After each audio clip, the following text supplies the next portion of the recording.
Assalamualaikum warahmatullahi wabarakatuh. Alhamdulillah, wassalatu wassalamu ala rasulillah wa ala alihi wa ashabihi wa man tabi'ahum bi ihsan ila yaumiddin. Amma ba'du, fa inna ahsanal kalam kalamullah wa khairul hadi hadi Muhammadin sallallahu alaihi wasallam. Asyarul umur muhdatsatuha wa kullu muhdatsatin bid'ah wa kullu bid'atin dhalalah wa kullu dhalalatin finnar.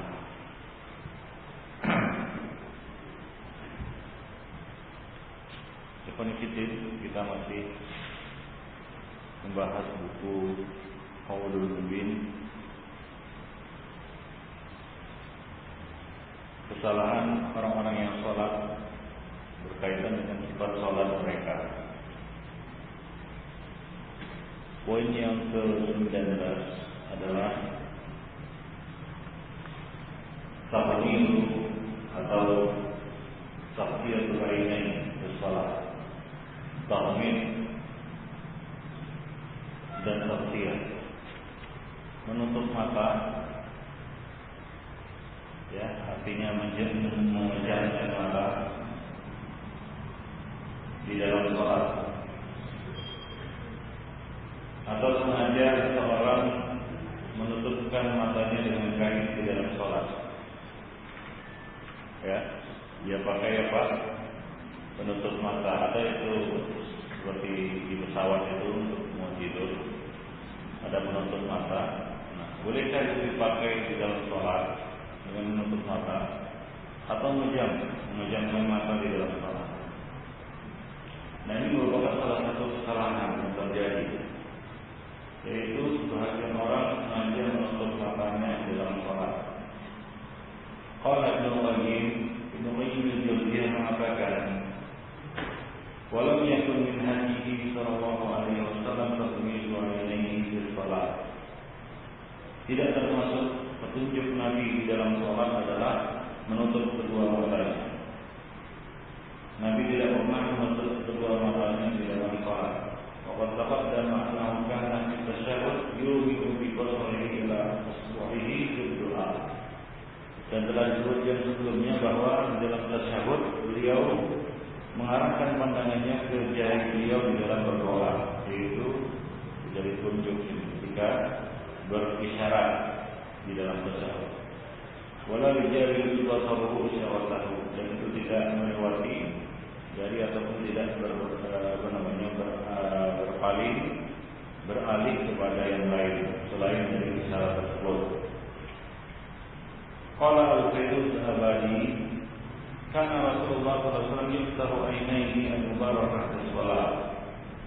Rasulullah sallallahu alaihi wasallam membuka mata beliau yang penuh barakah di dalam salat. Walam yakun yaqmiduha kama yaf'aluhu ba'dul muta'abbidin. Tidak menutup matanya seperti yang dilakukan oleh sebagian orang-orang yang kita katakan muta'abbidin, rajin ibadah. Maksudnya di sini adalah kaum sufi, kaum mereka tasawuf. Sebahagian kaum sufi ada yang mewajibkan menutup mata, bahkan mulai dari awal sholat sampai akhir sholat. Menurut anggapan mereka, cara seperti itu lebih mendatangkan kekhusyukan bagi orang yang sholat. Ya, kita katakan kalaulah cara seperti ini mendatangkan kekhusyukan, maka Nabi Shallallahu Alaihi Wasallam akan mengajarkannya kepada umatnya. Ya, akan mengajarkannya kepada umatnya. Jadi ini merupakan kesalahan sebagian orang yang sengaja melakukannya. Kecuali seorang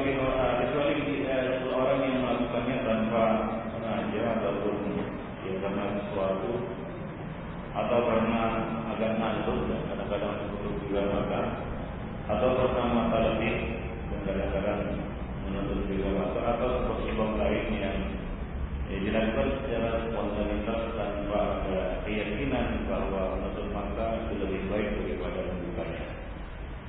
Ya, jadi kesalahan ini ditujukan secara khusus kepada orang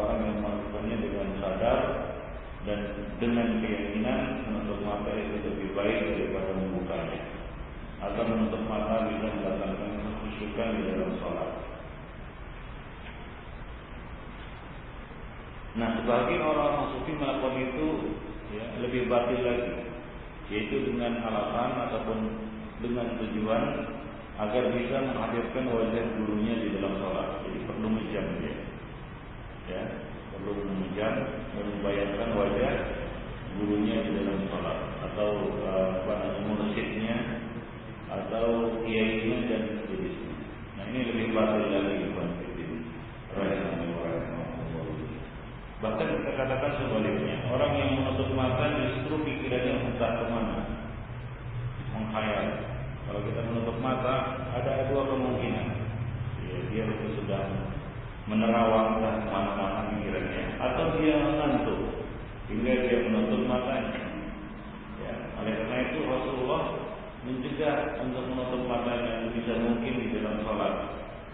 Ya, karena itu bisa mendatangkan kantuk. Kalau kita menutup mata, ya, maka bisa mendatangkan kantuk, yaitu kita mengantuk, bahkan bisa saja tertidur di dalam sholat karena menutup mata.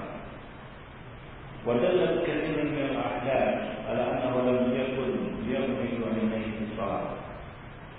Banyak sekali dalil-dalil dan kita katakan kejadian-kejadian peristiwa-peristiwa yang menunjukkan bahwa beliau Rasulullah SAW tidak menutup kedua matanya di dalam sholat. Contohnya adalah madda yadahu fi sholatil khusuf. Rasulullah pernah kita katakan mengulurkan tangannya di dalam sholat khusuf, yaitu sholat gerhana, liyatanawala al-unqud lam yara al-jannah, untuk meraih satu tandan anggur ketika beliau diperlihatkan kepada beliau surga. Ya, tentunya kalau beliau memejamkan mata, ini tidak akan terlihat dan tidak akan tahu apa yang ada di hadapannya. Ya, diperlihatkan surga kepada beliau di dalam sholat dan beliau berusaha meraih satu rumput, yaitu satu tangkai anggur yang ada di depan beliau, yang menunjukkan bahwasanya beliau membuka mata. Maka dari ra'yatul nar wa sahibatu birrafiha. Demikian pula di dalam salat Rasulullah sallallahu alaihi wasallam pernah melihat neraka atau diperlihatkan kepada beliau neraka hingga beliau ya mundur ke belakang, atau fakhara, artinya mundur ke belakang, ya. Dan ketika diperlihatkan kepada beliau seorang wanita yang masuk neraka karena seekor kucing, yaitu juga beliau lihat di dalam sholat. Ya, ada seorang wanita masuk neraka karena kucing, yaitu dia kurung kucing itu, tidak diberi makan dan tidak juga dilepas hingga mati. Wa hadis mudafa'atuhu lil bahimah allati aradat an tamurra baina yadayhi. Demikian juga peristiwa Rasulullah pernah mencegah ya, hewan ternak, yaitu seekor kambing dalam riwayat tersebut, yang hendak lewat ya, di hadapan beliau. Kemudian beliau mencegahnya, ya, berusaha untuk mencegahnya hingga beliau merapat ke sutra. Nah, ini tidak mungkin terjadi kalau beliau menjam. Waratuhu al-ghulam wal jariyah. Demikian juga beliau pernah menahan seorang anak laki-laki ataupun anak perempuan yang masih kecil ketika hendak lewat di hadapan beliau. Wa kadzalika ahadits Rasulullah sallallahu alaihi wasallam isyarah ala man sallama alaihi wa huwa fi shalah. Demikian pula hadis-hadis yang menjelaskan tentang membalas salam dan isyarat ya, di dalam salat pada orang yang mengucapkan salam kepada beliau. Ini juga terjadi, tidak mungkin terjadi kalau beliau memejamkan mata. Fa innahu kana yushiru ila man yara. Ya, beliau mengisyaratkan kepada orang yang melihat kepada beliau. Wa kadzalika hadis ta'arruz syaitan lahu. Demikian juga hadis atau kisah syaitan yang berusaha untuk mengganggu salat beliau. Ya, jadi beliau melihatnya dan bergelut dengannya di dalam salat. Fa aqadahu fa khanaqahu. Lalu beliau menangkapnya dan mencekiknya. Itu di dalam salat. Kadzalika bahkan dzalika ru'yatul ain, dan itu adalah peristiwa yang terjadi ru'yatul ain dengan pandangan mata. Fahadhil ahadits wa ghairuha, hadis-hadis ini dan juga hadis-hadis lainnya dapat ditarik kesimpulan dari keseluruhan hadis-hadis tersebut bahwa Rasulullah SAW tidak menutup mata di dalam salat. Demikian pula yang ada beberapa indikasi lain atau dalil-dalil lain yang menunjukkan bahwa tidak mungkin seorang itu menutup mata di dalam salat. Misalnya apa? Misalnya perintah untuk membunuh binatang yang berbahaya, binatang berbisa, misalnya ular, kalajengking, dan sejenisnya di dalam sholat. Itu boleh dia apa? Dibunuh. Nah, bagaimana dia bisa tahu ular itu lewat di dekatnya jika dia mengejar? Ya, tiba-tiba saja ular itu mungkin sudah menggigitnya, sudah sudah menggigitnya atau sudah membelitnya dan seterusnya. Jadi tidak mungkin itu terjadi, ya, membunuh ular dan binatang-binatang jenisnya di dalam sholat, kecuali orang-orang yang membuka matanya di dalam sholat, tidak menutupnya. Waqad ikhtalafa al-fuqaha fi karahatihi. Kemudian berkaitan dengan hukumnya, para ulama berbeda pendapat. Apakah ini dilarang, haram, apakah sampai membatalkan sholat atau sebatas makruh? Fakarihahu al-Imam Ahmad wa ghairuhu. Imam Ahmad dan yang lainnya mengatakan ini makruh. Wa qalu, mereka mengatakan huwa fi'lul yahud. Perbuatan seperti itu adalah perbuatan orang-orang Yahudi. Wa abahu jama'atun wa lam yakrahuhu. Sementara ulama-ulama lainnya membolehkannya dan tidak memakruhkannya. Waqalu, mereka mengatakan qad yakun aqrabu ila taqdiril khusyuk alladhi huwa ruhus shalah wa syuruha maqsuduha. Mereka mengatakan boleh jadi menutup mata ini akan mendatangkan kekhusyukan, yang mana kekhusyukan itu merupakan ruh salat dan tujuan dari ibadah salat. Wa shawaba yuqal, pendapat yang benar adalah in kana taftihal ain la yukhillu bil khusyuk wa huwa afdal. Jika membuka mata la yukhillu bil khusyuk, tidak menghilangkan kekhusyukan, maka itulah yang lebih afdal. Wa in kana yahulu bainahu wa bainal khusyuk lima fi qiblatihi min al-nakhrafah wa tadwir wa ghairihi mimma yushawwis alaihi qalbuhu fa hunalika la yukrah at-taqmid wa qad'an. Namun jika kondisinya ini kondisional, ya, ada sesuatu yang bisa menghilangkan kekhusyukannya kalau dia membuka matanya atau melihat apa yang ada di depannya. Misalnya dia sholat, ya, di masjid yang lantainya itu ditutup dengan atau dilapis dengan permadani atau ditutup dengan permadani yang muzakhrafah, artinya bercorak-corak, ya, seperti pakai sajadah yang bercorak-corak itu. Nah, jadi di dalam kondisi seperti ini, ya, tidak mengapa dia tidak makruh dia menutup matanya. Wa qaul bi istihbabihi fi hadzal hal aqrabu ila usul syara' wa maqaluhu min al-qawl bil karahah. Nah, dalam kondisi seperti itu, ya, lebih bagus dia menutup mata daripada membukanya. Ya, pendapat yang mengatakan, ya, mustahabnya ataupun yang dianjurkannya dia menutup mata dalam kondisi seperti itu lebih dekat kepada usul syara', yaitu kepada kebenaran daripada yang memakruhkan. Yaitu, ya, kesimpulan akhirnya adalah, ya, menutup mata di dalam sholat pada asalnya tidak disyariatkan. Pada asalnya nabi sholat membuka mata. Ya, itulah asal dan inilah yang lebih afdal. Kecuali jika dalam kondisi tertentu membuka mata bisa mengganggu kekhusyukannya.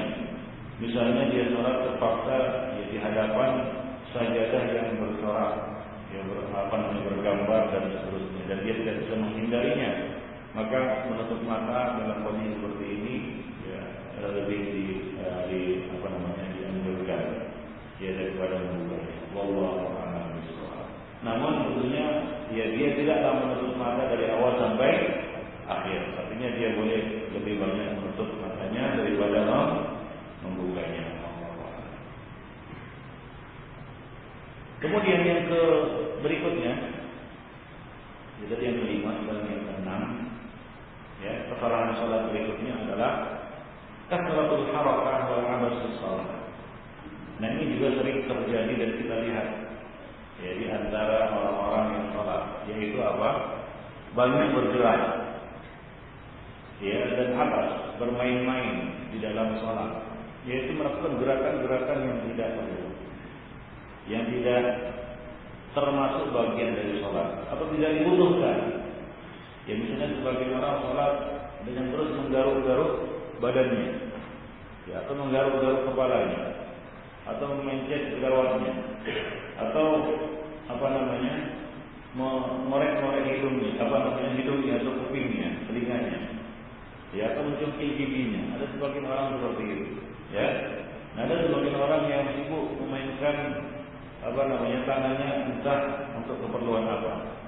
Ya, misalnya ya terus-menerus memukul nyamuk yang ini itu. Nggak perlu. Ya, dia lakukan itu tidak dibutuhkan. Ya. Nah, bukan untuk suatu kepentingan di dalam sholat. Nah, ini termasuk kesalahan. Ya, dan bermain-main di dalam sholat. Ada sebagian orang ya bahkan memainkan kakinya. Ya, memainkan kakinya di dalam sholat. Kadang-kadang dia ninjit, turun lagi, ninjit, turun lagi, kan gitu ya. Ada itu seperti itu. Sebagian orang yang sholat seperti itu. Ya, nah ini termasuk kesalahan. Nah, ini perbuatan seperti ini, kalau itu di luar sholat, dilakukan secara sia-sia, ya, dan ya membuat dia itu keluar dari gerakan sholat, maka bisa membatalkan sholat. Wallahu a'lam. Wa min akhta' al-musallin al-harakatu zaidah fi shalah allati la hajata laha. Termasuk kesalahan orang yang sholat adalah bergerak dengan gerakan tambahan, yaitu bukan bagian dari sholat, yang tidak ada hajat dan kepentingan dia melakukannya. Siwa al-abas wal lahu wal i'rad anil khusyu' fi shalah. Ya, kecuali semata-mata untuk bermain-main, ya, untuk lahu, ya, untuk senda gurau, dan untuk berpaling dari khusyuk, yaitu untuk menghindari khusyuk di dalam salat. Ka tasbihil asabi', seperti misalnya memilih jari jemari, watantiful al-dhafir, yaitu mengorek-ngorek kuku, kan begitu ya, atau membersihkan kuku, watahrik al-mustamir pada main, atau menggerakkan terus-menerus ya kedua telapak kaki, seperti yang disebutkan tadi. Ada orang yang sholat, ya ninjit turun gitu ya. Nah, sebagian orang ada yang melakukan itu tanpa sadar, dia sedang melakukan gerakan yang tidak perlu di dalam salat. Wa taswiyatul imamah awil iqal, atau membetulkan imamah, ya, sibuk membetulkan apa? Bahkan kadang-kadang dia membetulkannya dengan dua tangannya.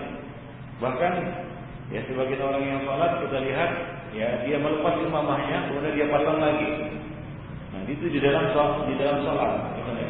Ini terjadilah gerakan-gerakan yang mengeluarkan dia dari salat, dan ini bisa membatalkan salat. Atau ya tanpa hajat dia membetulkan kancingnya. Ada sebagian orang main-mainkan perhiasan yang ada di bajunya dan seterusnya. Baik, nah ini adalah gerakan-gerakan yang tidak perlu. Wanadhar sa'ah, atau dia melihat jamnya, ya, terus lihat jam arlojinya. Ya, sekarang ada handphone, ada juga yang sibuk dengan handphonenya dan seterusnya. Warabatul izar, ada yang membetulkan kain sarungnya tanpa hajat, bukan karena kedodoran, bukan karena apa-apa. Ya, ada sebagian orang yang melakukan itu di dalam sholat karena lapar, ya, atau karena kebiasaannya seperti itu. Ini adalah keliru. Dan beberapa perkara yang bisa membatalkan pahala sholat atau mengurangi pahala sholat, mimma yubtilu ajraha. Wal khusyu' huwa lubus shalah wa ruhuha. Perlu kita ketahui bahwasanya khusyuk merupakan ruh salat dan merupakan lub inti dari salat. Fal masyru' lil mu'min ayyahtam lidzalika. Seorang mukmin, ya, pada dasarnya disyariatkan untuk memperhatikan kekhusyukan ini. Ya, memperhatikan kekhusyukan ini dan berusaha untuk meraih kekhusyukan di dalam salat. Ya, kekhusyukan di dalam salat, dan khusyuk itu bukan hanya khusyuk hati, khusyuk bacaan, tapi juga khusyuk anggota badan. Ya, jadi khusyuk itu ada 3 rangkaian. Ya, lisan kita khusyuk, kemudian hati kita khusyuk, Demikian juga anggota badan juga harus khusyuk. Ini adalah rantai yang khusyuk yang tidak bisa dipisahkan. Ada sebagian orang mungkin bermain-main dia di dalam salatnya, melakukan gerakan-gerakan yang tidak perlu, kemudian dia mengatakan yang penting hatinya, hati saya khusyuk. Ya kita katakan zahirnya saja dia sudah tidak khusyuk. Ya bagaimana pula batinnya? Ya, kita katakan orang yang khusyuk batin zahirnya saja belum tentu khusyuk batinnya, apalagi secara zahir lahiriah dia sudah tidak khusyuk, bagaimana pula dengan batinnya. Nah demikian wa yahris alaih, dan dia harus berupaya untuk mendapatkan kekhusyukan. Ya, khusyuk di dalam salat. Ya, tapi enggak perlu ikut abusangkan kan begitu. Apa namanya? Ada pelatihan salat apa? Salat khusyuk itu. Bukan salat khusyuk, salat khusyuk. Ya, salat khusyuk nanti akan dijelaskan bagaimana cara meraih kekhusyukan. Ya, salah satu caranya adalah dengan apa? Dengan memahami bacaan, ya, dengan memahami bacaan yang dibaca di dalam salat dan menyibukkan diri dengan menghayati maknanya. Nah, itu dia. Ya, kunci dari kekhusyukan. Al-tahdid al-harakat al-munafiyah lil-tuma'ninah wal khusyuk. Adapun gerakan-gerakan yang menafikan tumakninah dan khusyuk, ya, sebagian membatasinya, ya, tahdid pembatasan, gerakan-gerakan yang bisa membatalkan tumakninah dan khusyuk dengan 3 kali gerakan berturut-turut, falaisa dzalika bi haditsin dari Nabi sallallahu alaihi wasallam. Tidak ada hadisnya dari Nabi. Ada sebagian orang yang bersandar kepada pembatasan ini. Ini ma'ruf, ya, di kalangan mazhab Syafi'i.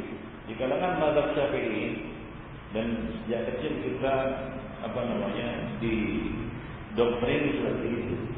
Yaitu gerakan yang membatalkan salat atau membatalkan ibadah salat kalau dilakukan 3 kali berturut-turut. Ya kan? Itu masih ingat, saya juga masih ingat diajari sama guru. Nah, kalau sami Allahu liman hamidah enggak boleh gini. Kalau 3 kali gini batal salat katanya. Nah, sebagian orang, ya, ketika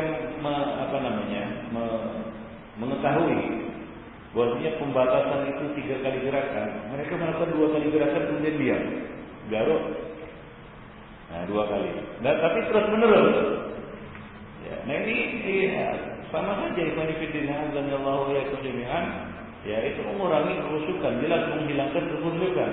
Ini namanya akal-akalan. Ditambah lagi, ya, pembatasan 3 kali gerakan itu tidak ada di dalam sunnah. Tidak ada hadis yang menjelaskan pembatasan 3 kali gerakan yang bisa menghilangkan tumanina khusyuk, bahkan menghilangkan ibadah salat itu.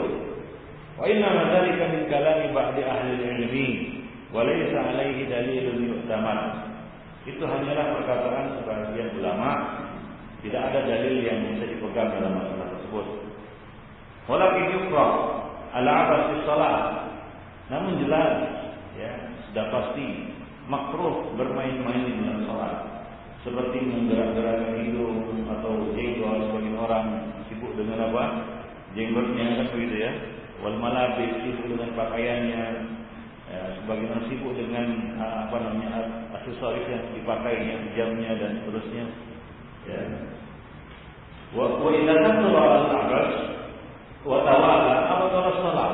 Dan jika terlalu banyak dia bermain-main dan berturut-turut, ya, maka bisa membatalkan salatnya. Amma in kana qalilan urfan aw kana kathiran walakin lam yatawali.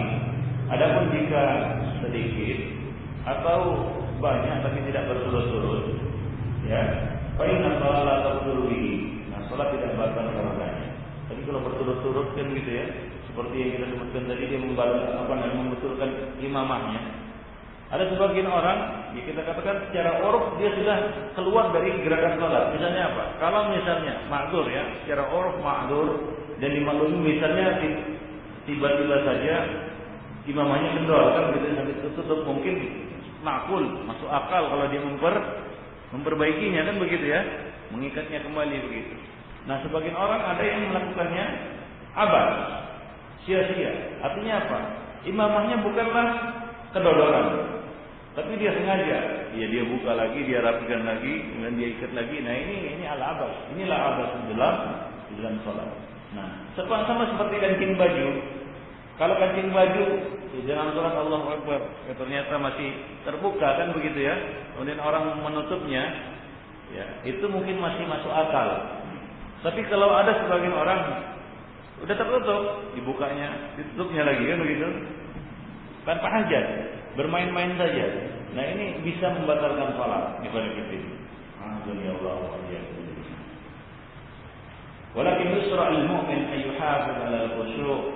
Seorang mukmin disyariatkan untuk menjaga kekhusyukan, wa yatrukul 'amal qaliluhu wa kathiruhu, dan qalilahu wa kathirahu, dan hendaklah dia meninggalkan ya bermain-main di dalam salat banyak maupun sedikit, hirsan 'ala tamamis shalah wa kamaliha. Ya, demi menjaga keutuhan dan kesempurnaan salatnya. Ya, karena salat adalah sebaik-baik yang dilakukan oleh seorang hamba kepada Rabb-Nya. Dia berdiri menghadap Rabb-Nya, mempersembahkan yang terbaik untuk Allah Subhanahu wa taala. Nah, tidak pantas dia bermain-main di dalam salatnya. Ya, salat itu ibarat seorang bawahan rakyat belakang menghadap raja, pemimpin, sultan, ya, penguasa. Ya tentunya kalau kita menghadap presiden misalnya, ya lalu bermain-main begitu, ya itu sudah diusir kan begitu ya. Nah ini orang pelecehan ini, melecehkan, ya menghina presiden. Kenapa? Dia datang menghadap presiden, dia main-main, ya betul-betul topinya gitu ya, dan seterusnya, atau betul-betul bajunya, ya mungkin akan diusir oleh pas pampres, ya diusir duluan, ya.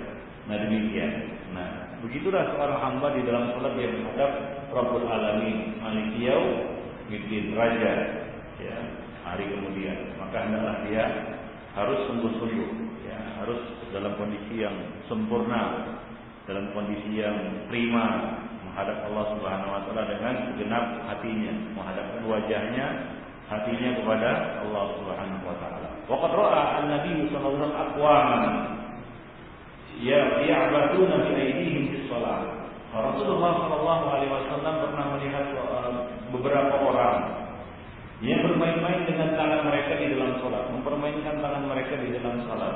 Wa yuharrikuna min ghairi hajah, menggerak-gerakkannya tanpa keperluan. Maka Nabi berkata kepada mereka, "Ma li arakum rafi aydiyakum kana adnabu khayli sumsin." Mengapa aku lihat kalian mengangkat tangan-tangan kalian seolah-olah itu adalah ya ekor kuda, ya ekor kuda yang bergerak-gerak. Sumus artinya yang bergerak-gerak. Uskunu fi shalah, tenanglah kalian di dalam salat. Jadi Rasulullah SAW memerintahkan mereka untuk menjaga sakinah di dalam salat. Coba lihat, perintah untuk sakinah di dalam salat itu bukan kita katakan diperintahkan setelah masuk ke dalam salat. Bahkan sebelum masuk ke dalam salat, yaitu mendatangi salat, dia lebih dulu sudah diperintahkan untuk menjaga sakinah.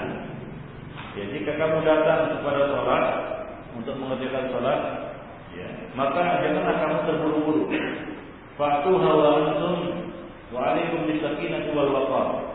Datanglah dan hendaklah kamu menjaga as-sakinah dan waqar. Tenang dan ya waqar di bawah. Artinya tidak terburu-buru, tidak tergesa-gesa, tenang dan sopan. Ya, tenang dan sopan, penuh dengan sakinah. Apa hikmahnya? Perintah untuk mendatangi salat dengan sakinah agar ketika dia masuk ke dalam salat, begitu dia Allahu Akbar, ya dia sudah dalam kondisi tenang, dalam kondisi sakinah. Karena namanya sakinah itu tidak bisa terburu-buru. Ya, orang datang masuk dalam salat dalam kondisi terburu-buru. Ya, tentunya ketika dia masuk salat ada beberapa bagian salat yang dia tidak sakinah.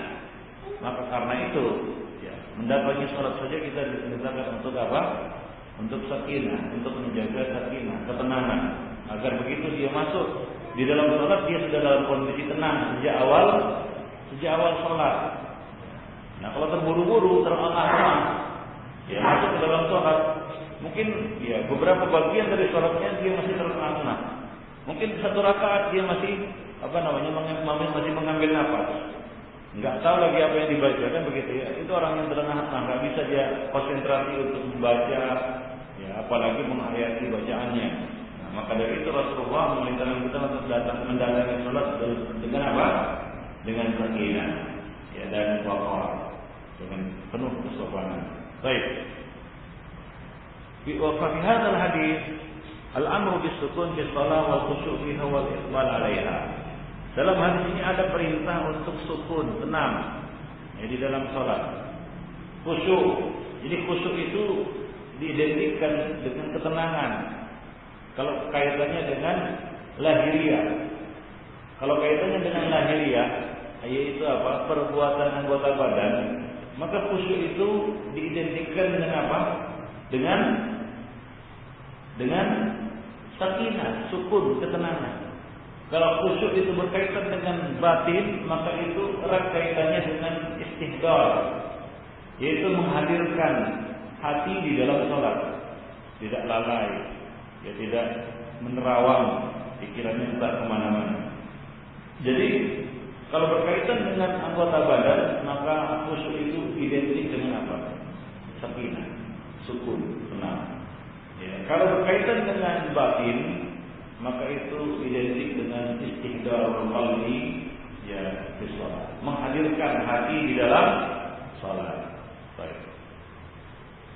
Wa min al-munasib fi hadzal maqam, perlu juga dijelaskan di sini kata beliau, an-usyir ila wad'i dzalika al-hadith ad-dari ala al-sinati katsirin min al-muslimin. Aku ingin isyaratkan di sini, ya, hadis yang banyak diucapkan atau disebarkan di tengah-tengah kaum muslimin, yaitu amun mereka mengklaim anna Nabi sallallahu alaihi wasallam rajulan ya'badu bi niyyati wa huwa fi shalah. Bahwasanya Rasulullah pernah melihat seorang laki-laki yang bermain-main dengan lihiyahnya, yaitu jenggotnya di dalam salat. Faqala, maka Nabi mengatakan, law khasha'a qalbu hadza khasha'at jawarihu. Kalaulah hatinya khusyuk, niscaya anggota tubuhnya juga khusyuk. Ini hadis palsu. Walaupun ini sering diucapkan, disampaikan oleh sebagian orang, tapi hadis ini, ya, adalah hadis yang palsu, maudhu. Hadza hadisun maudhu. Ya, didhaifkan oleh para ulama, di antaranya Asyuti di dalam Jami' As-Shaghir. Demikian pula pensyarahnya yaitu Al-Munawi yang mengatakan qala Zain al-Iraqi fi Syarh Tirmidzi. Zain al-Iraqi di dalam Syarh Tirmidzi mengatakan di dalam sanadnya terdapat Sulaiman bin Amr bahwa Abu Dawud an-Nasa'i muttafaq ala dha'fihi. Dia disepakati kedhaifannya. Wa inna ma yurad hadza min al-muslimin. Tapi kejadian itu ma'ruf terjadi pada Sa'id bin Musayyib, yaitu Sa'id bin Musayyib melihat seorang yang bermain-main dengan jenggotnya di dalam salat. Kemudian Sa'id bin Musayyib mengucapkan kata-kata tersebut. Hanya saja sebagian orang yang tak mengerti, para perawi dhaif, para perawi yang lemah, menisbatkan peristiwa ini kepada Rasulullah sallallahu alaihi wasallam. Banyak di antara hadis-hadis yang palsu, maudhu, itu jenisnya seperti ini, yaitu kejadian-kejadian yang dialami oleh para tabi'in atau sahabat itu dinisbatkan kepada apa? Kepada Rasulullah sallallahu alaihi wasallam. Jadi ini adalah hadis yang maudhu, palsu penisbatannya kepada Nabi. Walaupun di sini para ulama mengatakan peristiwa itu ma'ruf terjadi ataupun ma'ruf dari ucapan siapa? Sa'id bin Musayyib. Wallahu a'lam. Wa rawahu Ibnu Abi Syaibah fi Musnadihi wa fi rajulun nabisan. Di dalam sanadnya ada seorang perawi yang tidak disebutkan namanya. Wa qala waladuhu, anaknya mengatakan fihi Sulaiman bin Amr mujma' ala dha'fihi. Ada perawi yang bernama Sulaiman bin Amr, dia ini disepakati kedhaifannya. Demikian pula Ibnu Adi mengatakan ajma'u ala annahu yad'al hadis. Ya, setelah sepakat para ulama hadis bahwasanya Sulaiman ini kerjanya memalsu hadis. Dia salah seorang pemalsu hadis. Jadi hadis itu dhaif, bahkan dhaif jiddan, bahkan maudhu, tidak sah, tidak boleh dinisbatkan kepada Rasulullah sallallahu alaihi wasallam. Qul wa huwa mawqufun ala Sa'id bin Mubarak itu an rajulin minhu.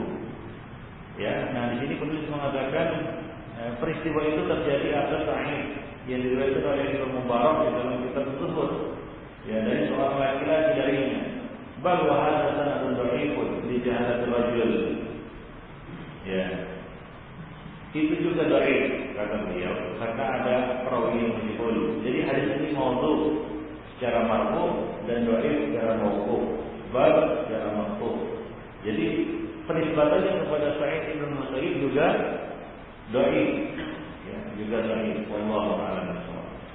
Itu berkaitan dengan kisah itu ya, kisah yang tadi disampaikan oleh sebagian orang. Wa min akhfa'il musallin fi halat wuqufihim baina yaday rabbihim subhanahu wa ta'ala. Di antara kesalahan orang-orang yang salat ketika mereka berdiri menghadap Allah Subhanahu wa taala adalah al-ajalah zaidah fi qira'atil Fatihah. Yaitu terburu-buru, ya, tergopoh-gopoh di dalam membaca surat Al-Fatihah. Atau di dalam membaca apa? Membaca surat setelah Al-Fatihah. Ya, membaca surat di dalam surat Al-Fatihah. Wa adam itqanihim laha ala wajhi sahih, dan tidak membacanya tidak dengan cara yang sahih, bi isqati ba'dil huruf, dengan menghilangkan sebahagian huruf, atau bilahnihim al-jali' taratah, atau dengan bacaan yang tidak fasih, bacaan yang keliru. Wal khafi taratan ukhra, dan kadang-kadang melirihkannya hingga tidak didengar oleh makmum. Ya, nah akan dijelaskan nanti berkaitan dengan masalah ini di dalam salat berjamaah, yaitu di dalam kumpulan kesalahan orang-orang yang salat di dalam salat berjamaah. Wallahu a'lam. Baik. Dan kemarin sudah kita jelaskan kesalahan orang-orang yang membaca Al-Fatihah, yaitu melakukan lahan ya. Lahan itu apa? Lahan adalah bacaan yang tidak fasih di dalam membaca Al-Fatihah, seperti seorang yang membacanya dengan lahjah Indonesia ataupun daerah ya. Nah itu termasuk kesalahan orang-orang yang sholat di dalam berdiri. Baik. Nah kemudian jumlah min akhtaihim fi ruku' wal qiyam minhu. Kumpulan kesalahan-kesalahan orang yang sholat ketika ruku' wal qiyam minhu, dan bangkit dari ruku'. Nah ini kesalahan ketika ruku'. Nah di dalam ruku' juga banyak kesalahan-kesalahan yang terjadi. Ada yang berupa meninggalkan rukun, ada yang meninggalkan kewajiban. Di antaranya adalah yang pertama, ada takmilil arkan. Itu tidak melakukan rukun ini dengan sempurna. Ya, seperti seorang yang ruku' tidak benar-benar meluruskan punggungnya ya di dalam ruku'. Ya, masih apa? Masih setengah ruku'. Lalu dia bangkit lagi. Ya, sebagai orang yang bermadzhab Hanafi, mereka tidak mensyaratkan ruku' sampai lurus tulang punggung ataupun punggungnya. Karena mereka mengatakan ruku' itu adalah inhina. Ruku' itu adalah artinya, kata mereka secara bahasa itu merunduk. Jadi kalau sudah merunduk walaupun sedikit, maka itu sudah dikatakan ruku' menurut mazhab Hanafi. Maka dari itu kalau anda melihat orang-orang jemaah tabligh yang melatahi sholat gaya Hanafi, ya seperti itu. Ya, apa namanya? Cukup merunduk sedikit, kan begitu ya, kemudian naik lagi. Nah ini jelas menyelisihi sunnah Rasulullah SAW yang menyuruh kita untuk meratakan punggung ketika apa? Ketika sujud. Ketika rukuk. Yukrahu inda jumhur al-musallin ta'khir al-adhkar al-mashru'ah min intiqal min ruknin ila ruknin ila ghairi mahallihi. Makruh menurut jumhur ulama mengakhirkan zikir-zikir yang disyariatkan fil intiqal, ketika berpindah dari rukun ke rukun. Misalnya apa? Bi ayyukabbir li ruku' ba'da itmami, yaitu dia bertakbir untuk rukuk setelah rukuk. Setelah betul-betul rukuk baru dia takbir. Nah ini keliru. Karena masing-masing bagian dari sholat itu ada zikirnya. Nah ketika intiqal, maka zikirnya adalah zikir perpindahan, yaitu takbir atau tasbih antara rukun ke rukun. Nah ketika sudah di rukun, yaitu ketika dia sudah rukuk, maka bacaannya lain lagi, bukan takbir. Nah sebagian orang ada yang keliru. Ada yang sebelum dia rukuk dia Allahu Akbar, ya baru dia apa? Baru dia rukuk. Nah itu takbirnya waktu dia berdiri. Jadi takbir itu kita sudah sebutkan ada 3 macam, yaitu ketika bersamaan dengan gerakan dia akan rukuk, atau dengan gerakan, ya, atau di awal gerakan, atau di akhir gerakan, bukan sebelum gerakan. Paham? Di awal, di tengah, atau di akhir, bukan sebelum gerakan. Misalnya apa? Orang mau rukuk, lalu dia sudah rukuk, itu banyak juga terjadi. Ya, sebagian orang melakukan itu. Sudah rukuk dia, sudah sempurna rukuknya, baru dia apa? Memulai Allahu Akbar. Nah ini keliru. Atau sebelum dia bergerak, masih dia bersedekap, yaitu masih dia berdiri, dia sudah apa? Allahu Akbar. Belum lagi bergerak, sudah bar dia, sudah selesai takbirnya. Dia juga belum bergerak, baru dia bergerak. Nah ini keliru. Ini keliru, tidak tepat sesuai dengan apa yang diajarkan di dalam sunnah. Di dalam sunnah takbir itu ada 3 macam. Ya, beriringan dengan gerakan, itu di awal gerakan, ya, di tengah-tengah ketika dia melakukan gerakan, atau di akhir, ya, ketika dia hendak menyempurnakan gerakan tersebut, ya, hendak menyempurnakan rukun tersebut. Nah itulah dia kondisi takbir. Tempat-tempat takbir di dalam sholat ketika berpindah dari rukun ke rukun. Baik. Ada sebagian orang ketika mau bangkit dari rukuk, dia mengucapkan sami Allahu liman hamidah sebelum dia bergerak. Bahkan dia sudah selesai hamidah, dia belum juga bergerak. Nah ini keliru. Baik. Wa yaqul, dia mengatakan sami Allahu liman hamidah ba'da i'tidalihi. I'tidalihi, yaitu sudah dia selesai i'tidal, baru dia mengatakan apa? Sami Allahu liman hamidah. Atau dia sudah sujud, baru dia memulai Allahu Akbar. Nah ini keliru. Ini termasuk kesalahan orang-orang yang salah. Dia adalah sunnah, karena sunnahnya adalah, ya, ta'mir rukun bi dzikrihi. Wa ayat yabtada bi dzikri thumma yasra bi ruku' wa sujud. Karena menurut sunnah di kalangan ulama, ya, takbir rukun bizikri, ya, yaitu apa? Mengisi rukun itu dengan zikir-zikirnya, ya, dengan zikir-zikirnya masing-masing. Ya, misalnya apa? Memulai zikir, kemudian dia memulai gerakan. Jadi ketika berdiri ada zikirnya, ketika rukuk ada zikirnya, antara berdiri dan rukuk ada zikirnya. Jadi masing-masing tempat ada zikirnya. Jadi tidak boleh kita membaca, ya misalnya apa? Bacaan belum lagi selesai bacaan Quran kita, ya, belum lagi selesai bacaan Quran, dia sudah apa? Sudah bergerak untuk rukuk. Nah ini keliru. Ya bisa jadi dia jatuh kepada larangan membaca Al-Quran di dalam rukuk. Nah ada juga yang seperti itu. Ya, ada sebagian orang ketika bangkit dari sujud dari rakaat pertama ke rakaat yang kedua, belum lagi dia tegak berdiri, dia sudah apa? Sudah bismillahirrahmanirrahim atau sudah alhamdulillahirabbil alamin. Belum lagi dia tegak. Nah itu belum bacaannya. Nah ada zikir, ya, yang diucapkan, ya, antara rukun dengan rukun. Nah ada zikir yang diucapkan pada saat rukun, itu pada saat dia melakukan rukun sholat tersebut. Nah demikian. Jadi harus diperhatikan hari ini. Karena masih banyak juga, ya, di antara para imam sholat yang melakukan hal seperti ini. Wa qalatil Malikiyah, inna dzalika khilaful mandub. Cara seperti itu memiliki perkara yang dianjurkan. Qultu, aku katakan wahid ahli musalli ala takbiratil intiqal. Ya, penulis mengatakan, wahai saudaraku orang-orang yang sholat, hendaklah kamu tetap menjaga takbir intiqal. Takbir perpindahan dari rukun ke rukun. Itu diucapkan sebelum rukun. Itu sebelum kita tiba di rukun itu atau menyempurnakan rukun itu. Wa iyyaka an tatahawan fiha au an tad'aha fi ghairi mawdi'iha. Janganlah kamu mengabaikannya atau meletakkannya tidak pada tempatnya. Para ulama Hanabilah mengatakan innahu mubtilun lis-shalati ta'ammalahu. Ya, jika dia sengaja melakukannya ini bisa membatalkan salatnya. Itu perkataan ulama Hanabilah, Hambali.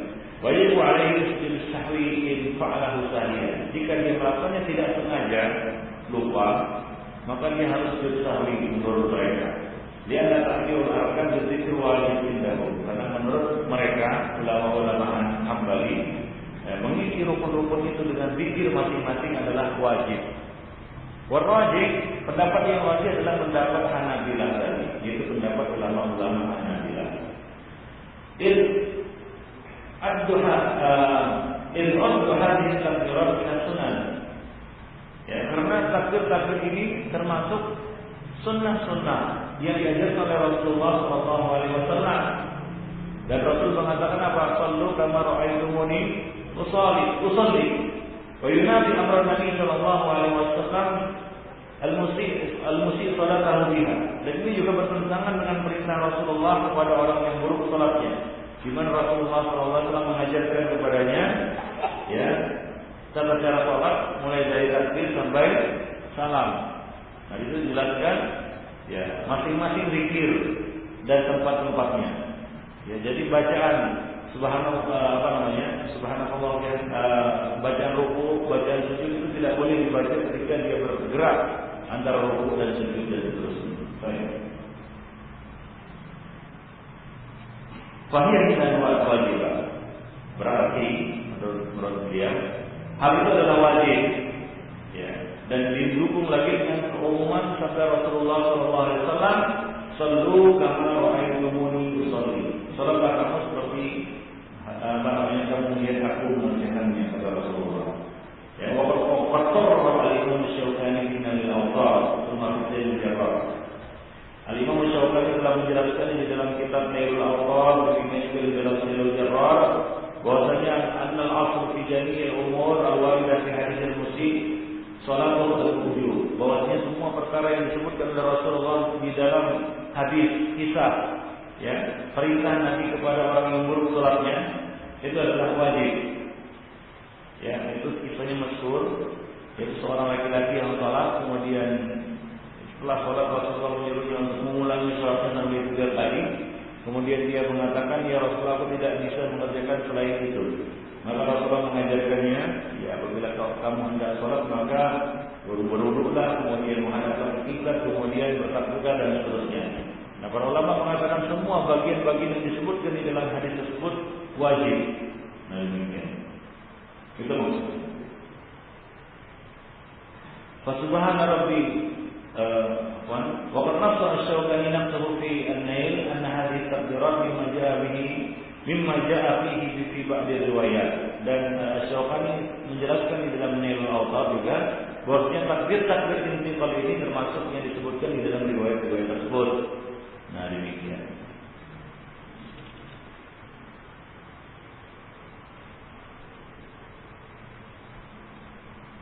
Tsumma nasiya dzalika fi sayyid, fadzakaraha fi jumlatis sunnah. Kemudian dia lupa di dalam kitab as-sayyid. Beliau menyebutkannya di dalam kumpulan sunnah-sunnah salat. Ya, itulah dia para ulama. Ya, kadang-kadang ada satu karangan. Dan itu juga terjadi pada para imam. Ada qaul jadid, ada qaul qadim, kan gitu ya. Ada riwayat dari Imam Ahmad, ada satu riwayat dari Imam Ahmad. Kita sering mendengar seperti itu. Nah, kadang-kadang demikian juga ketika di kalangan para ulama mereka menulis satu masalah di dalam satu buku, ternyata di dalam bukunya yang lain itu justru Justru bertentangan. Ya, tidak sama seperti yang terjadi pada Al-Imam Syaukani. Di dalam Nailul Awtar dia mengatakan takbir intiqal ini hukumnya wajib. Sementara di dalam Nailul Jarrar masih bukunya juga dia mengatakan ini termasuk sunnah. Ya. Yang benar yang mana? Yaitu yang di dalam Nailul Awtar. Nah, demikian. Subhana rabbil alamin wa la yansa. Wa qad dhahaba ila wujub al-Imam Ahmad. Dan di antara ulama yang berpendapat wajib adalah yaitu takbir intiqal ini adalah Al-Imam Ahmad. ya sebagaimana yang disebutkan oleh Imam Nawawi di dalam Al-Majmu'. Ya, baik bukan itu.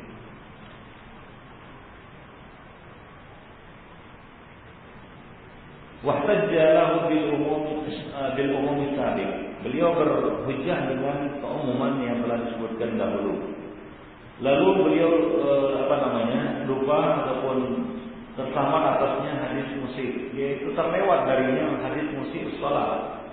Fa innahu qala muhtajjan alaihi liman hadhihi. Ya, wa daliluna ala Ahmad hadis musyi salatuhu. Dan dalil kami atas Imam Ahmad adalah hadis musyi salatuhu, hadis orang yang buruk salatnya. Fa inna Nabi sallallahu alaihi wasallam ya'muru bil takbiratil intiqal. Ini dalil yang digunakan ya sebagai orang ya untuk menegaskan bahwa itu tidak wajib. Sementara di dalam hadis musyi salat, di dalam jalur-jalur riwayatnya yang lain disebutkan ada penyebutan takbiratul intiqal, yaitu takbir perpindahan. Faidan Nabi sallallahu alaihi wasallam lam ya'muru bi takbiratil intiqal. Dia mengatakan bahwa Nabi tidak memerintahkan orang yang buruk salatnya itu untuk mengucapkan takbir intiqal. Wa amaru bi takbiratil ihram. Beliau hanya memerintahkannya untuk membaca takbiratul ihram atau mengucapkan takbiratul ihram. Nah, dia tidak tahu atau terluput darinya riwayat Abu Dawud dan yang lain yang menyebutkan di dalamnya adanya takbir intiqal. Wallahu a'lam. Di antaranya adalah hadis dari Abu Hurairah radhiyallahu anhu yang mengatakan, "Kana Rasulullah sallallahu alaihi wasallam idza qama ila shalat yukabbir hina yaqum." Ini adalah dalil yang paling jelas yang menyebutkan bahwasanya Nabi melakukannya di dalam salat, dan ini termasuk dalam rangkaian ataupun dalam kandungan hadis Nabi, "Shallu kama ra'aitumuni usalli." Rasulullah apabila berdiri mengerjakan salat beliau bertakbir. Ini takbiratul ihram. Tsumma yukabbir hina yarka'. Kemudian beliau bertakbir ketika akan hendak rukuk. Tsumma yaqul sami Allahu liman hamidah. Hina yarfa'u sulbahu min rak'ah. Tsumma yaqul wa huwa qa'imun Rabbana lakal hamd. Wa lakal hamd. Tsumma yukabbir hina yarfi'. Kemudian beliau bertakbir ketika beliau hendak turun untuk sujud dan seterusnya. Jadi di dalam riwayat ini, riwayat Abu Hurairah ini disebutkan ya secara terperinci bahwa Rasulullah SAW membaca atau mengucapkan takbir intiqal, perpindahan dari rukun ke rukun. Wallahu a'lam bishawab. Nah, kemudian ini beliau menjelaskan wal hikmah fi syar'iyyat intiqal takbir. Di antara hikmah pensyariatan takbir ini berulang kali diucapkan di dalam salat. Ya, ada sebagian orang yang mengerjakan salat dalam keadaan malas, yaitu salatnya orang-orang munafikin. Mereka salat ya tanpa takbir intiqal ini. Terutama ketika mereka mengerjakan salat-salat sendirian. Ya, sebagian orang ada yang tidak mengucapkannya, ya, mengabaikannya. Nah, ini adalah suatu kekeliruan. Bahkan kalau dia sengaja melakukannya bisa membatalkan salatnya seperti yang diutarakan oleh Imam Ahmad, yaitu mazhab Hambali atau mazhab ulama-ulama Hambali. Itu bisa membatalkan salatnya jika dia sengaja mengabaikan itu. Wallahu a'lam. Baik. Demikian pula ketika meringkas salat, bukan artinya meringkas salat itu seorang meninggalkan takbir intiqal ini. Ya, meringkas salat atau meringankan salat itu adalah dengan membaca surat-surat yang apa? Surat-surat yang pendek. Atau mencukupkan dengan bacaan surat Al-Fatihah. Atau mencukupkan dengan perkara-perkara yang wajib di dalam salat. Sementara takbir intiqal ini bukan perkara sunnah. Ya, ini termasuk perkara apa? Wajib. Nah, jadi tidak boleh ditinggalkan. Dan hikmah disyariatkannya takbir intiqal ini adalah tanbihul musalli ala anna Allah Subhanahu wa taala akbaru min kulli kabir. Bahwa Allah Subhanahu wa taala Maha besar dari segala yang besar. Ya, jadi berulang-ulang Allahu akbar kan begitu ya. Ya, pengulangan takbir ini adalah untuk menanamkan di dalam hati orang yang salat bahwasanya Allah Subhanahu wa taala Maha besar dari segala yang besar. A'zam min kulli 'azim, maha agung dari segala yang agung. Wala yanbaghi at-tashaghul an ta'atihi, maka tidak boleh, tidak selayaknya seorang hamba menyibukkan diri dan melalaikan ketaatan kepada Allah Subhanahu wa taala. Bal yanbaghi al-iqbal alaihi bil qalbi wal qalbi. Bahkan dia harus menghadapkan hatinya dan jiwa raganya, al-qalbi yaitu hati, al-qalbi jiwa raganya yaitu raganya menghadap kepada Allah Subhanahu wa taala, khusyuk dan tumaninah di dalamnya, dalam untuk menunjukkan takdirnya, pengagungannya kepada Allah Subhanahu wa taala, wa talaban ridhahu, dan dalam rangka mengejar ridha Allah Subhanahu wa taala. Jadi hikmah diulang-ulanginya takdir ini adalah untuk memunculkan kita katakan pengagungan, rasa pengagungan, rasa memahami besarnya Allah Subhanahu wa taala, kekhusyukan dan penghadiran hati dan seluruh jiwa raga menghadap kepada Allah Subhanahu wa taala di dalam salat. Jadi siogianya ini tidak ditinggalkan atau tidak boleh ditinggalkan. Wa min akhtaril musallin fi tarkihi ta'mirul arkan, dan di antara kesalahan orang-orang yang salat di dalam bab ini adalah yang dikatakan oleh Imam Nawawi telah menyebutkan bahwasanya Rasulullah SAW kana idza qala sami Allahu liman hamidah qala Allahumma rabbana wa lakal hamdu, wa hadits sallu kama ra'aytumuni usalli. Setelah beliau menyebutkan hadis-hadis Nabi berkaitan tentang ucapan seseorang apabila bangkit dari ruku, yaitu mengucapkan sami Allahu liman hamidah, kemudian membaca Allahumma rabbana wa lakal hamd, dan setelah beliau menyebutkan hadis sallu kama ra'aytumuni usalli, Al-Imam Nawawi mengatakan fa yaqtadi hadza ma qablahu, konsekuensi dari semua itu dan demikian juga hadis sebelumnya, kata beliau adalah anna kullu musallin yajma'u bainahuma, bahwa setiap orang yang salat harus menggabungkan antara keduanya. Antara apa? Yaitu ucapan sami Allahu liman hamidah dan ucapan rabbana walakal hamdu, baik sebagai imam maupun sebagai makmum. Li'annahu dzikrun yustahabbu lil imam wa yustahabbu li ghairihi. Dianjurkan bagi imam dan juga dianjurkan bagi makmum, bagi yang lainnya. Jadi ada sebagian orang yang berdalil dengan hadis lain, idza qala sami Allahu liman hamidah faqulu rabbana wa lakal hamdu. Maka sebagian makmum kita dapati mereka tidak mengucapkan apa? Sami Allahu liman hamidah. Mereka hanya mengucapkan rabbana wa lakal hamdu. Ini keliru. Sami Allahu liman hamidah juga harus dibaca. Karena itu adalah bacaan antara apa? Antara rukuk dan i'tidal. Antara rukuk dan i'tidal zikirnya adalah rabbana sami Allahu liman hamidah. Zikir ketika i'tidal adalah rabbana walakal hamdu. Jadi dua-duanya harus dibaca. Nah, apabila makmum tidak membacanya berarti dia tidak mengisi rukun atau tidak mengisi perpindahan antara rukuk ke i'tidal itu dengan bacaan apapun. Artinya dia kosong. Jadi dua-duanya harus dibaca sami Allahu liman hamidah, rabbana walakal hamdu. Baik itu bagi makmum, baik bagi imam maupun bagi para makmum. Nah, ini sering terjadi kesalahan pada salat berjamaah.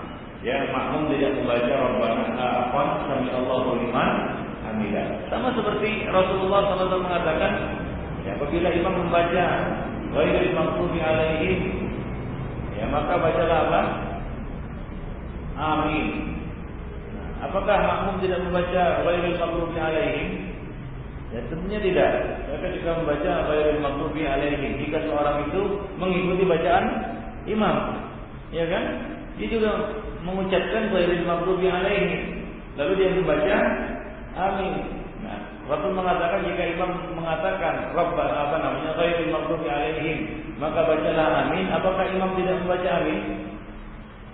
Baca.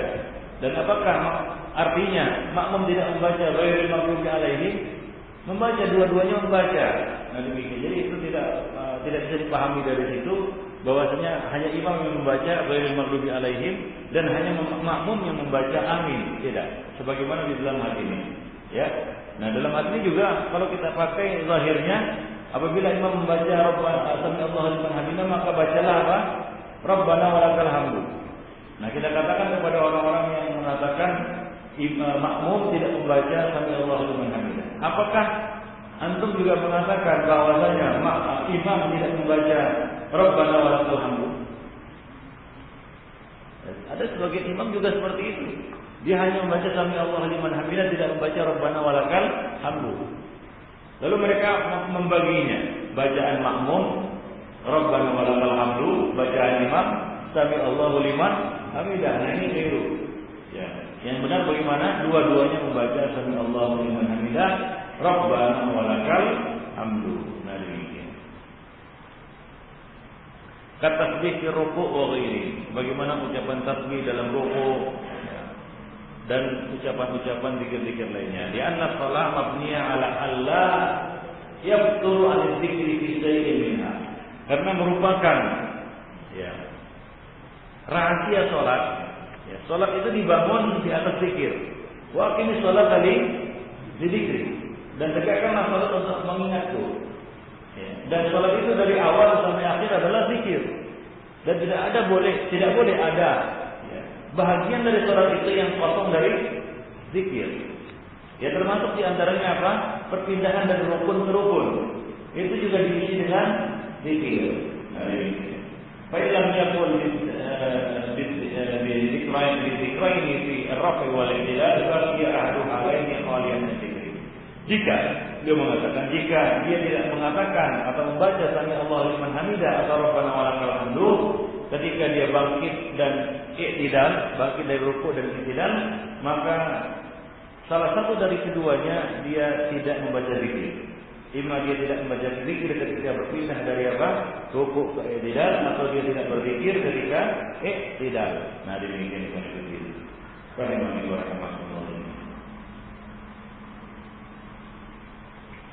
Nah itulah dia.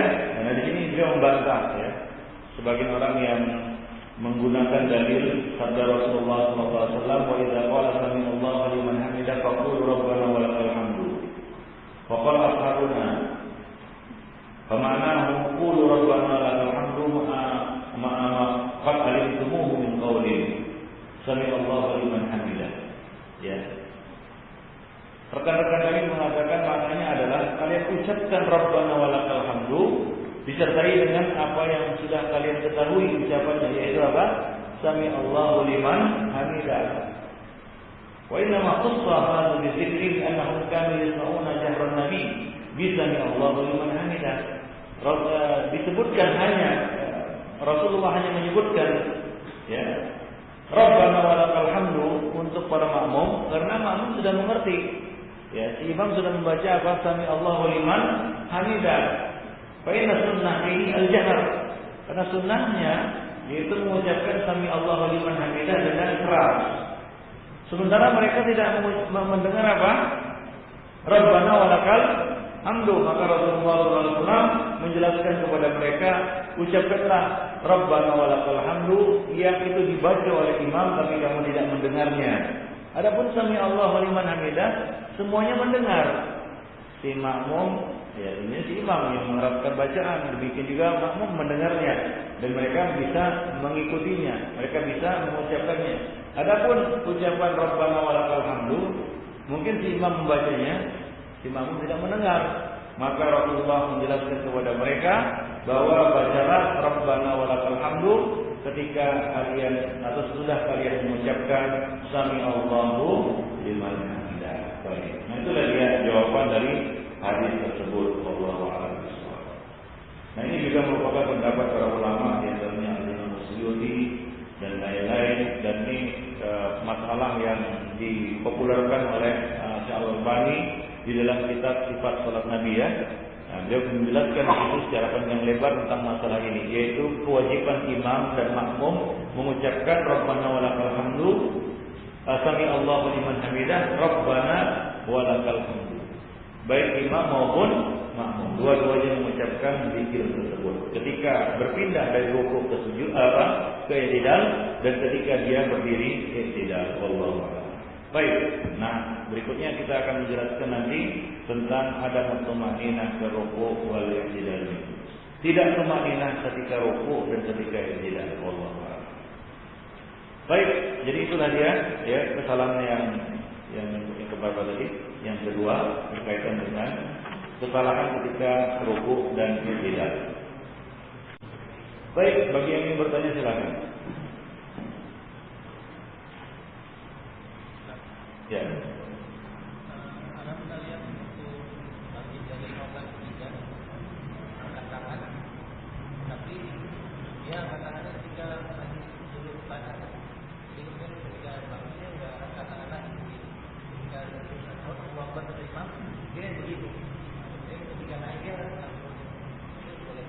Iya boleh. Itu ada hadisnya, ada dalilnya, ya, ada riwayatnya. Ya. Sebagian memahami seperti itu, nanti bisa lihat di sifat salat Nabi. Kalau ada yang mengatakan bagaimana bertakbir ketika duduk, ya kita katakan takbir ketika duduk di antara dua sujud boleh apa tidak? Seorang bertakbir dari duduk di antara dua sujud ke sujud, dia bertakbir dan mengangkat tangan Allahu Akbar, boleh atau tidak? Boleh. Jadi dia begitu juga ketika dia duduk tasyahud, ya tasyahud awal dan dia hendak bangkit ke rakaat yang kedua atau ketiga, maka dia bertakbir ketika dia duduk. Nah itu boleh. Tapi tidak dengan julus al-istirahat, duduk istirahat. Dari satu kedua, kalau dia mau bangkit dari rakaat pertama ke rakaat kedua, dia boleh mengatakan. Apakah dia mengatakan? Apakah pada saat duduk istirahat atau dia ketika dia bangkit? Ketika dia bangkit. Tidak boleh dia mengatakan ketika duduk istirahat. Nah, dia. Tapi ketika dia duduk tasyahud dia boleh. Karena itu rukun ya, tasyahud itu rukun seperti duduk di antara dua sujud. Adapun duduk istirahat ini termasuk sunnah salat, ya, tidak wajib. Baik. Allah. Ya. Mana yang lebih banyak dipakai Nabi sallallahu alaihi wasallam?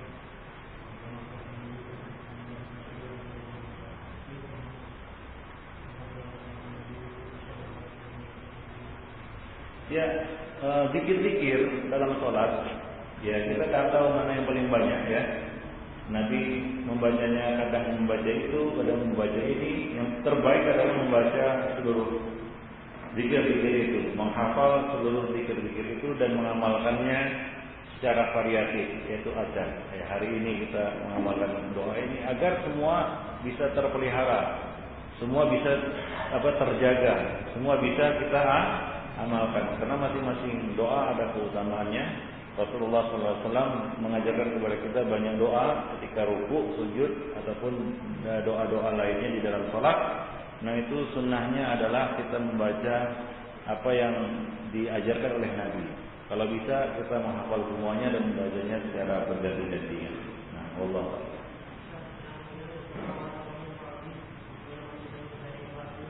Ya.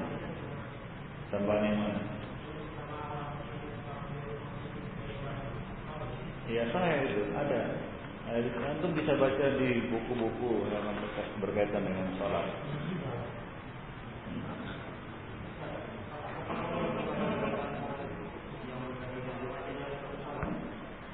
Dalam satu sholat boleh, nah, nggak terlarang. Ya. Hah?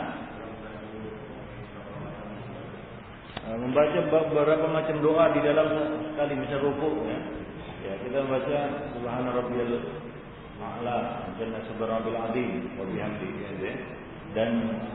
Dan doa yang lainnya boleh.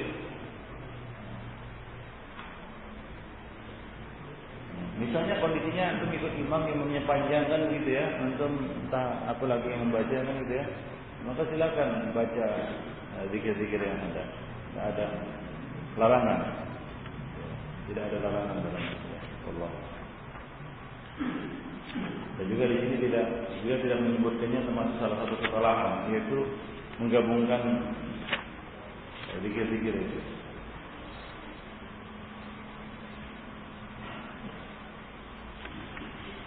Baik, ada lagi? Ya.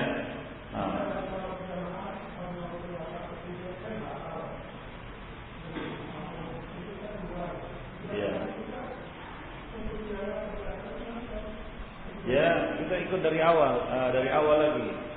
Ya, kita sholat dari awal. Berarti kita masuk misalnya rakaat ke-4, ya. Ya kita hitung 1 rakaat. Nah, kita terhitung 1 rakaat. Nah, ketika sholat itu batal, maka batallah dia. Enggak bisa dilanjutkan sholat yang lalu dengan sholat yang baru. Nah.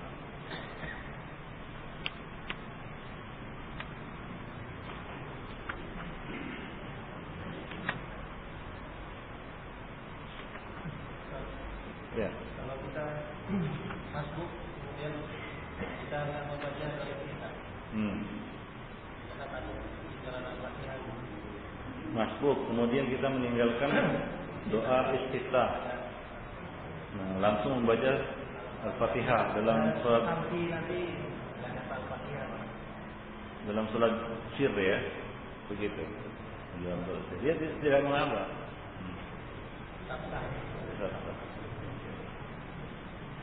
Karena doa istiftah itu sunnah ya. Qiraatul Fatihah, membaca surah Al-Fatihah adalah wajib, maka dalam kondisi seperti itu tidak mengapa dia dahulukan yang wajib. Apalagi berat persangkaannya dia masuk pertengahan kan begitu ya, dia tak akan bisa menyempurnakan Al-Fatihah. Maka dia dahulukan yang wajib, yaitu surah Al-Fatihah. Enggak selesai Fatihah. Iya, kalau nggak selesai mandur. Kita sudah kabar fakbiru, kita rokafar kau. Kalau itu sudah dalam salat berjamaah, dia gugur dengan kewajiban lain, yaitu kewajiban mengikuti imam. Gugur kewajiban yang pertama, yaitu membaca surat Al-Fatihah. Demikian juga membaca zikir ya dia di dalam rukun itu wajib. Tapi gugur ketika apa? Imam berpindah kepada rukun yang lain. Karena kewajiban kita adalah mengikuti imam itu dalam salat berjamaah. Jadi tidak perlu dia menyelesaikan Fatihahnya.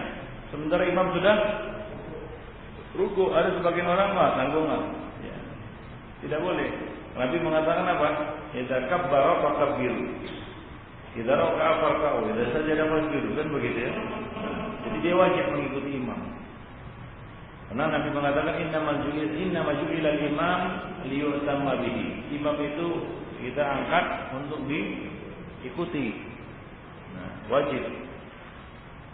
Ya. Ya. Nggak ada, kalau musola nggak ada tahiyatul masjid. Tahiyatul masjid ya masjid, namanya tahiyatul masjid. Ya dakhal ahaduhumul masjid fala yaq'ud fala yajlis hatta yarka' rak'atain. Jika salah seorang dari kamu masuk masjid, kata Nabi, maka janganlah dia duduk hingga dia sholat 2 rakaat. Masuk masjid, musola tidak termasuk. Musola tidak ada tahiyatul musola, enggak ada. Termasuk juga tidak ada tahiyat di musola Id. Nah, musola Id, tempat sholat Id itu tempat sholat yang rutin dipakai Nabi untuk sholat Id. Tempat sholat memang, tapi tidak ada riwayat sampai kepada kita Nabi mengerjakan tahiyat al-musola sebelum sholat Id. Baik. Ya. Kita masuk Ustaz, pertama sudah semua kalau sudah ada orang tua di pojok sebelah kanan, apa ini dia itu tengah-tengah? Ikut dia lah. Jangan di sana. Nanti yang ketiga bingung mau kemana dia. Ya. Ikut di sana. Ya. Hah? Ya. Sakit, kalau sakit itu kondisinya mazur ya, orang sakit. Sakit itu termasuk uzur. Ya, walau bahkan hatta kalau misalnya dua matanya ditutupnya karena sakit mata dua-dua kan gitu ya. Jadi dia sholat dalam kondisinya, dalam kondisi yang bisa dia lakukan sholat itu, walaupun dengan menutup kedua matanya, ya karena sakit.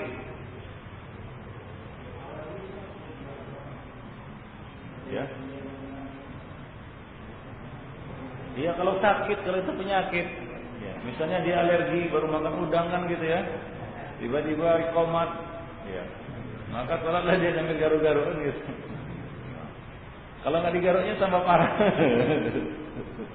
Ya itu sakit, jadi sakit sama seperti orang yang kena sakit salisul baul, yaitu menetes terus air seninya, yaitu mazur walaupun dalam sholat menetes dia, ya kan?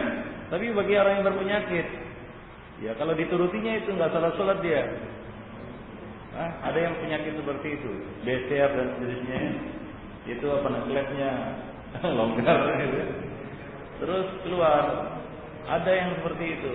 Ada yang mazak tahu, yaitu sering mengeluarkan madhi. Madhinya sering keluar, madhi tahu ya, bukan mani, madhi, lendir dari kemaluannya. Kalau periksanya keluar lendir. Kadang-kadang ya, dia tahu ya sebelum sholat dia periksa nggak ada lendir. Habis sholat kena gerakan keluar lendirnya. Ada sebagian orang hiper gitu. Ya, banyak keluar lendir seperti itu. Ali bin Abi Thalib termasuk yang terkena gitu ya. Dia maka Rasul mengatakan berwudu kamu, cuci kemaluanmu kemudian berwudu. Nah, adapun di sela-sela itu ya itu tidak la yukallifullahu nafsan illa wus'aha. Kalau kita ikuti itu kita nggak akan sholat atau susah kita melakukan sholat, tersiksa kita. Ya. Nah demikian. Jadi kondisi sakit itu mahdzur. Ya. Ya.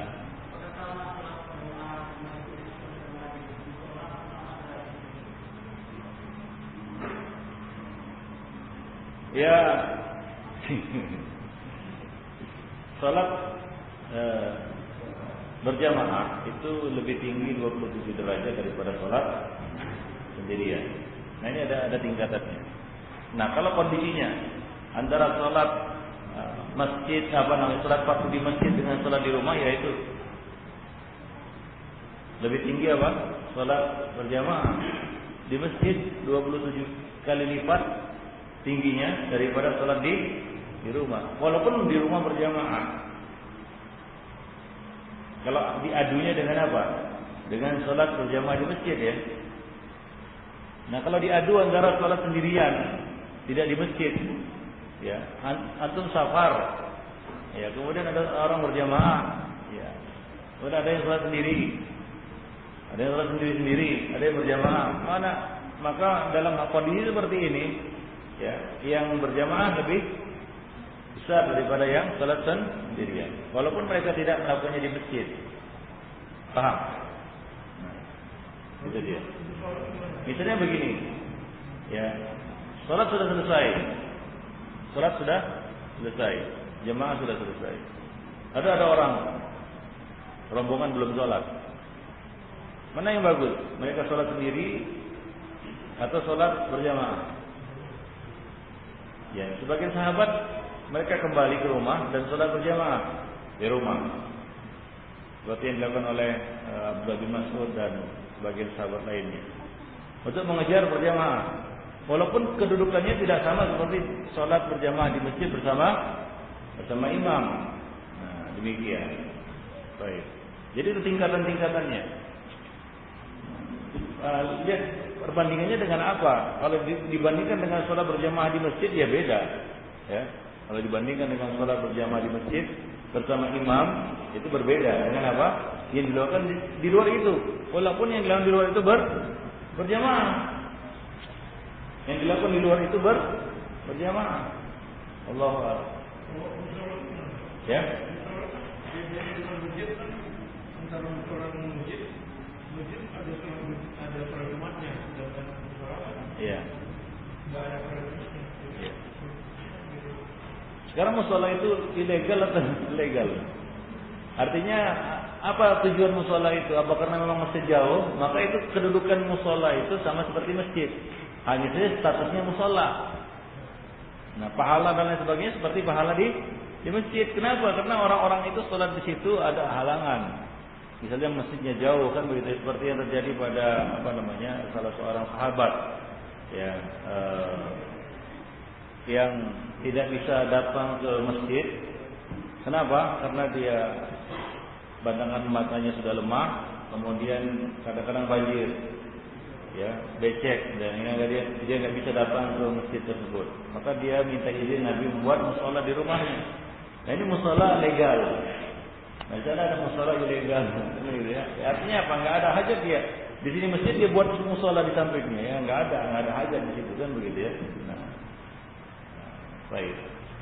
Tapi kalau itu musola memang fungsinya seperti masjid, walaupun kedudukannya masih musola, sholat di dalamnya tetap pahalanya sama seperti sholat di masjid yang jauh itu. Apa?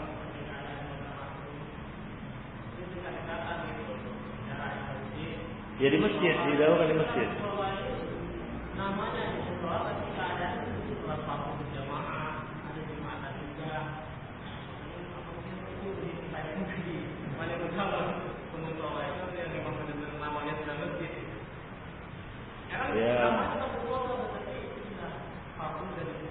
Ya sebenarnya nama itu nggak jadi ukuran sebenarnya, fungsinya. Para ulama menjelaskan fungsi masjid itu ditegakkannya sholat Jumat dan jamaah di dalamnya. Ya itu udah masjid ya. Nah terserah orang bilang surau, langgar, sholat, apa kan gitu ya. Fungsinya,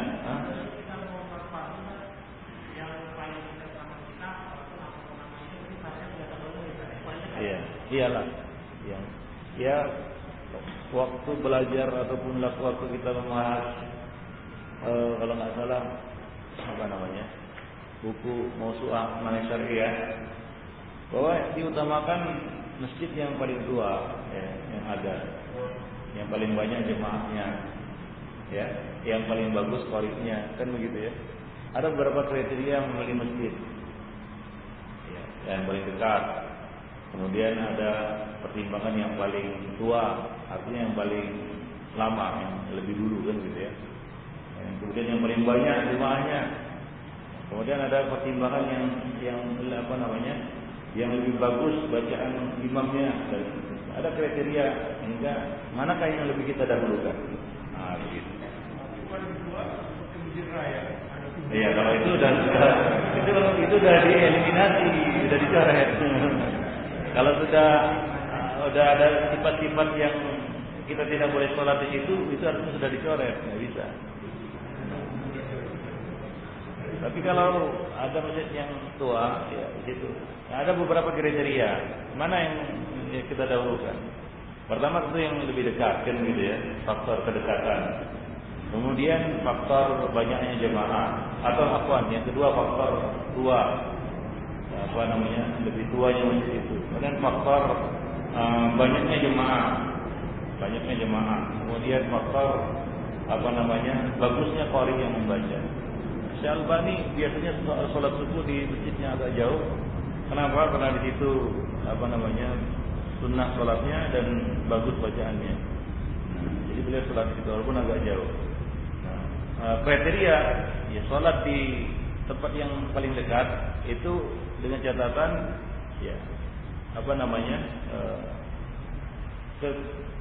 ketiadaan kita di situ akan menyebabkan masjid kosong.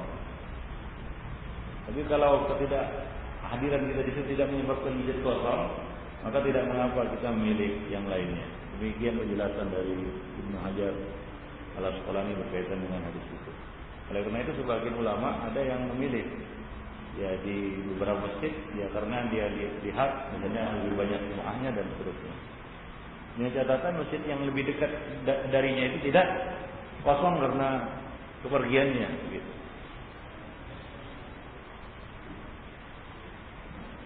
Ada yang dekat tapi banyak bid'ahnya kan?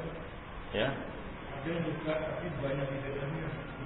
Ya selama tidak batal karena bid'ah itu tidak apa-apa. Tapi kalau dengan bid'ah itu sholat tidak sah, contohnya tidak cuma imamnya, ya pergi dan kita tidak bisa apa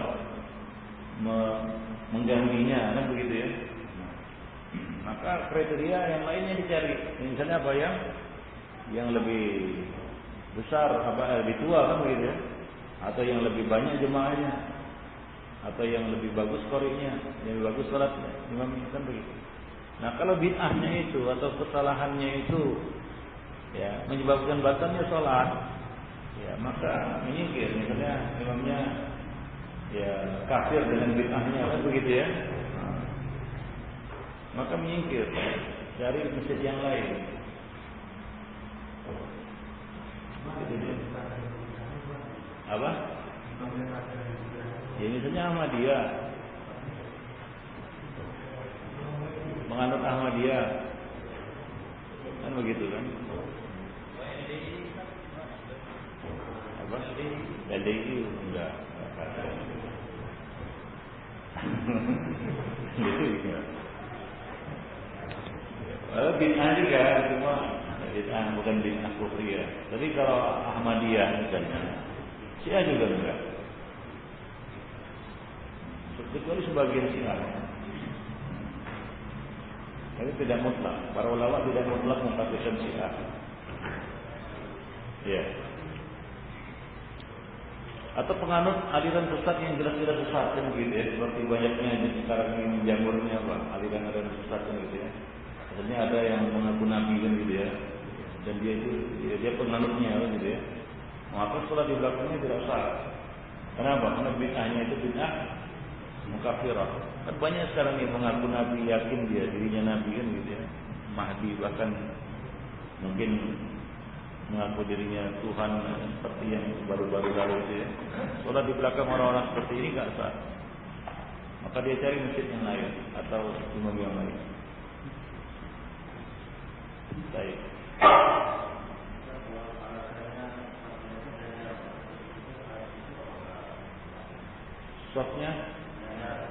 Sofnya jarang-jarang, kemudian enggak, itu kesalahan saja. Itu kesalahan yang tidak membatalkan sholat. Ya, tidak membatalkan sholat.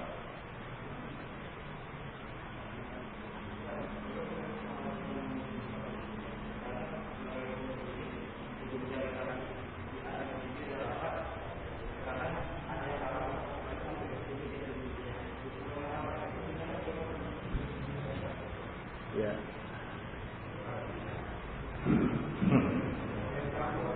Apa? Ya rapat. Ya, sebagian ulama mengatakan yaitu ukurannya merapatkan ya sisi telapak kaki. Ya, mereka merapatkan. Cuma masalahnya sebagian menjelaskan seperti Ibnu Jaimin bahwa itu tidak wajib sampai akhir sholat. Artinya awal merapatkan saf itu seperti itu ukurannya. Nah kemudian setelah itu ya tidak wajib kata beliau merapatkan sampai akhir sholat. Wallahu a'lam. Itu penjelasan beliau. Jadi ukurannya di awal itu dengan merapatkan ya seperti yang disebutkan bahu dengan bahu, kan begitu ya.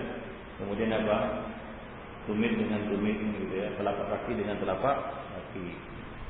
Itu ukuran awal. Nah, selanjutnya dalam sholat kan nggak mungkin kan bahu dengan bahu terus lengket, mungkin. Ya kayaknya nggak ada. Makanya beliau mengatakan realita di lapangannya yaitu ukuran di awal. Ya, ketika akan meratakan apa? Nah selanjutnya ya tidak harus, tapi tidak boleh ada celah, itu jelas. Artinya apa? Nggak boleh ada celah. Celah itu maksudnya renggang yang bisa dimasuki oleh syaitan. Allah. Kayaknya ada nanti di sini ya. Lupa. Ya.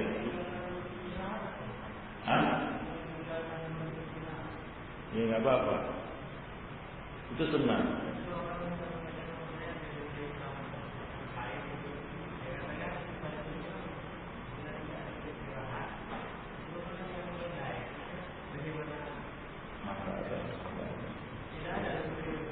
nggak ada. Allah.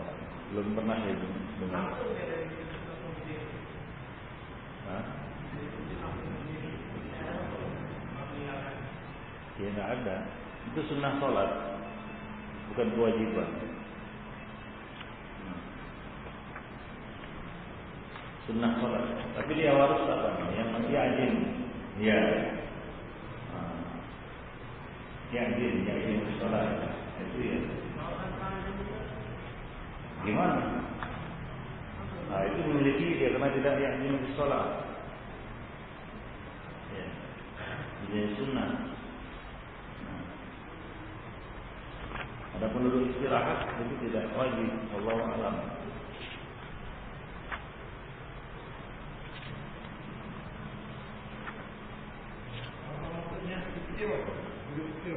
Hah? Duduk istirahat. Duduk istirahat. Duduk istirahat.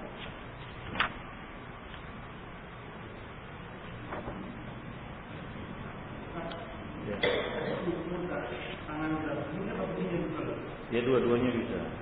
Ya dua-duanya bisa. Dua-duanya bisa boleh.